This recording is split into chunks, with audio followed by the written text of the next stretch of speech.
Imagine this. The people you love most, the ones you share your life with, turn against you. Not with harsh words, but with a cold, calculated plan to erase you from existence. This isn't a scene from a movie. It's the raw, unfiltered story of a young man named Joseph, a story of jealousy, betrayal, and a pit that became a turning point. Joseph was his father's favorite, and he wasn't shy about it. He had a special coat, a vibrant symbol of his father's affection. He also had dreams, vivid dreams of his family bowing down to him. To his 11 older brothers, this was arrogance. It was the final straw.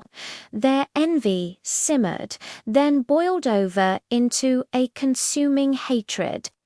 They couldn't even speak a kind word to him. One day, their father sent Joseph to check on his brothers, who were grazing their flocks far from home.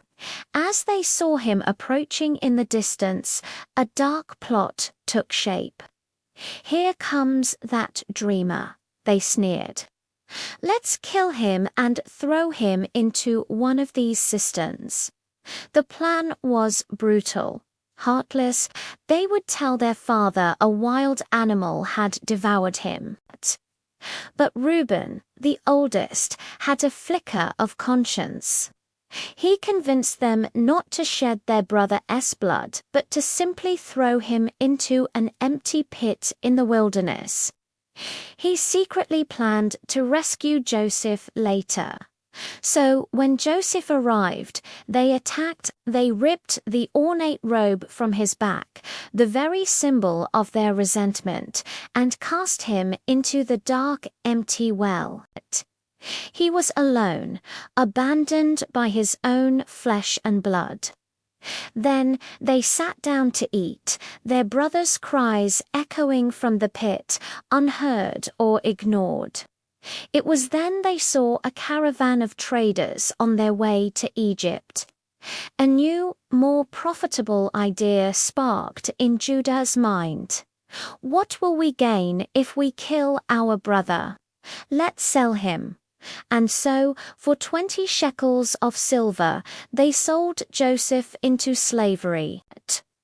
The book of Genesis, chapter 37, verse 23 to 24 says, "So when Joseph came to his brothers, they stripped him of his robe, the ornate robe he was wearing, and they took him and threw him into the cistern."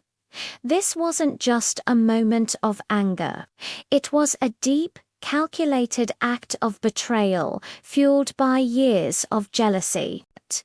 They didn't just want him gone. They wanted to strip him of his identity, his favor, his very future. What can we learn from this? First, unchecked jealousy is a destructive force. It can poison relationships and lead to unthinkable actions. It's a warning to us to deal with envy in our own hearts before it consumes us. Second, even in the darkest pits, hope is not lost. Joseph's situation seemed impossible, a dead end. Yet this pit was not his grave, it was a doorway. This moment of ultimate betrayal was the beginning of a journey that would lead him to a position of incredible power and purpose. It teaches us that our lowest points can become the foundation for our greatest callings. Sometimes what feels like the end is actually a painful but necessary beginning. Joseph's journey was far from over.